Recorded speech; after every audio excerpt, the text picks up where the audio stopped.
Welcome to special podcast. నేను Gracie Achari. ప్రపంచంలోని అత్యంత సంపన్న దేశాల కూటమి G7. ఈ కూటమిలో సభ్యత్వం లేకపోయినా కూడా వరుసగా 8వ భారత్కు ప్రత్యేక ఆహ్వానం అందింది. అసలు G7లో సభ్య దేశం కాని భారత్కు ఎందుకు ఇంత ప్రాధాన్యం? ప్రపంచ దేశాలు ఇప్పుడు భారత్ వైపు ఎందుకు చూస్తున్నాయి? ఈరోజు ఇదే అంశాన్ని మనం విశ్లేషిద్దాం. ముందుగా G7 అంటే ఏంటో చూద్దాం.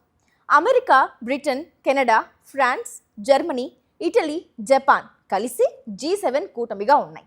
ప్రపంచ ఆర్థిక వ్యవస్థలో కీలక పాత్ర పోషించే ఈ దేశాలు అంతర్జాతీయ రాజకీయాలు, వాతావరణ మార్పులు, భద్రత, వాణిజ్యం వంటి అంశాలపై చర్చలు జరుపుతూ ఉంటాయి. అయితే ఆశ్చర్యకరమైన విషయం ఏమిటంటే ఈ కూటమిలో సభ్య దేశం కాకపోయినా కూడా భారత్కు ప్రతి ఏడాది ప్రత్యేక ఆహ్వానం అందుతోంది. దానికి మొదటి కారణం గ్లోబల్ సౌత్ గొంతుకగా భారత్ ఉండటం. ఆసియా, ఆఫ్రికా, లాటిన్ అమెరికా వంటి అభివృద్ధి చెందుతున్న దేశాల సమస్యలను ప్రపంచ వేదికపై బలంగా వినిపించే దేశంగా భారత్ గుర్తింపు పొందింది. అభివృద్ధి చెందిన దేశాలు మరియు అభివృద్ధి చెందుతున్న దేశాల మధ్య వారధిలా భారత్ వ్యవహరిస్తోంది. ఇక రెండో కారణానికి వస్తే భారత్ ఆర్థిక శక్తి. 140 కోట్లకు పైగా జనాభాతో ప్రపంచంలోనే అతిపెద్ద వినియోగదారుల మార్కెట్లలో భారత్ ఒకటి.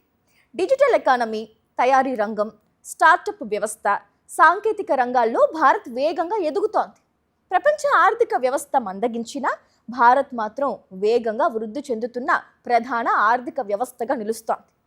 అందుకే G7 దేశాలు భారత్తో ఆర్థిక భాగస్వామ్యాన్ని మరింత బలోపేతం చేయాలి అనుకుంటున్నాయి. ఇంకా మూడో కారణానికి వస్తే చైనాకు ప్రత్యామ్నాయంగా భారత్.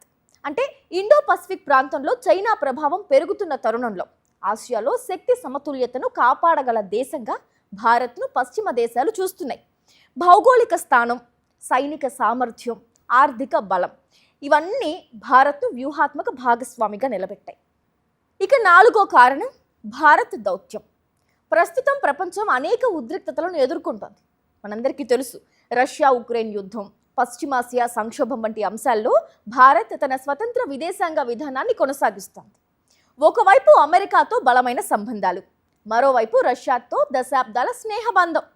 ఈ రెండు శక్తి కేంద్రాలతోనూ సమానంగా మాట్లాడగలిగే అరుదైన దేశంగా భారత్ ఇప్పుడు నిలిచింది. అందుకే అంతర్జాతీయ సంక్షోభాల పరిష్కారంలో భారత్ పాత్రపై ప్రపంచం ఆసక్తిగా చూస్తోంది. ఇంకా ఐదో కారణం వాతావరణ మార్పులపై భారత్ పాత్ర. ప్రపంచ వాతావరణ లక్ష్యాలు సాధించాలి అంటే భారత్ సహకారం తప్పనిసరి.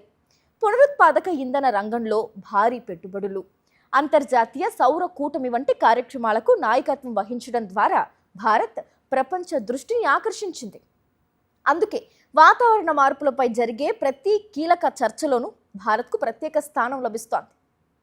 ఇక ఇప్పుడు పరిస్థితి ఎలా ఉందంటే G7 సమావేశాల్లో భారత్ కేవలం ఆహ్వానిత దేశంగా పాల్గొనడం మాత్రమే కాదు, డిజిటల్ మౌలిక సదుపాయాలు, ఆహార భద్రత, అభివృద్ధి, సాంకేతికత వంటి అంశాలపై ప్రపంచానికి తన ఆలోచనలను సూచించే స్థాయికి చేరుకుంది. ఒకప్పుడు ప్రపంచ రాజకీయాలు, ఆర్థిక వ్యవస్థలపై పశ్చిమ దేశాలదే పూర్తి ఆధిపత్యంగా ఉండేది. కానీ ఇప్పుడు ప్రపంచ శక్తి సమీకరణాలు మారుతున్నాయి. ఆ మార్పులో భారత్ కేంద్ర బిందువుగా మారుతోంది. అందుకే G7లో సభ్య దేశం కాకపోయినా కూడా భారత్కు రెడ్ కార్పెట్ పరుస్తున్నాయి ప్రపంచ అగ్రదేశాలు. ఎందుకంటే భారత్ ఇప్పుడు కేవలం ఒక దేశం కాదు, ప్రపంచ ఆర్థిక వ్యవస్థకు కీలక భాగస్వామి, గ్లోబల్ సౌత్కు ప్రతినిధి మరియు అంతర్జాతీయ రాజకీయాల్లో తప్పనిసరి శక్తిగా ఎదుగుతోంది. ఇదే భారత్కు G7లో లభిస్తున్న ప్రత్యేక గౌరవం వెనుక అసలు కథ.